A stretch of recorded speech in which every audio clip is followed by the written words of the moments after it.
नमस्कार। आज म तपाईहरुलाई बताउन गइरहेको छु ल्याप्स पोलिसी यानी कि व्यतीत बीमा लेख। यसलाई सिधा भाषामा बुझ्दाखेरि यदि तपाईले आफ्नो तिर्नुपर्ने बीमा शुल्क तिर्नु भएको छैन अथवा बचत गर्नुपर्ने आफ्नो बीमा शुल्क बचत गर्नु भएको छैन भने तपाईको पोलिसी ल्याप्स हुन्छ यानी कि डेथ हुन्छ र तपाईले पाउनुपर्ने सुविधाहरू पाउनुहुन्न।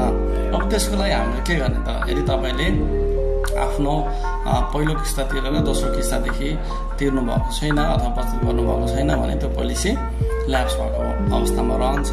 र अब तपाईलाई चाहिँ अब लाग्यो मैले चाहिँ बीमा शुल्क तिरेको छैन अथवा बचत गरेको छैन भन्ने लाग्छ भने अब तपाईले अफिसमा गएर कुनै पनि तपाईले जुन कम्पनीमा बीमा गर्नु भएको छ त्यो कम्पनीको कुनै पनि शाखामा गएर तपाईले आफ्नो फाइल लिएर गएर तपाईले त्यसलाई पुनर्जागरण अथवा रिइन्स्टेटमेन्ट गर्न सक्नुहुन्छ। अब त्यसको लागि के गर्नुपर्छ भन्दाखेरि तपाईले एउटा केवाइसी भर्नुपर्ने हुन्छ र यदि फाइन छुट आएको बेलामा तपाईले भर्नुभयो भने कम्पनीले नियमअनुसार छुट गरिदिन्छ र फाइन छुट आएको छैन भने तपाईले निश्चित ब्याज दर दिएर तपाईले आफ्नो पोलिसीलाई कन्टिन्यू गर्न सक्नुहुन्छ र त्यो बीमा लेख अन्तर्गत पाउने सेवा सुविधाहरू सबै पाउन सक्नुहुन्छ र अगाडिदेखिको बोनस पनि तपाईहरुले पाउन सक्नुहुन्छ।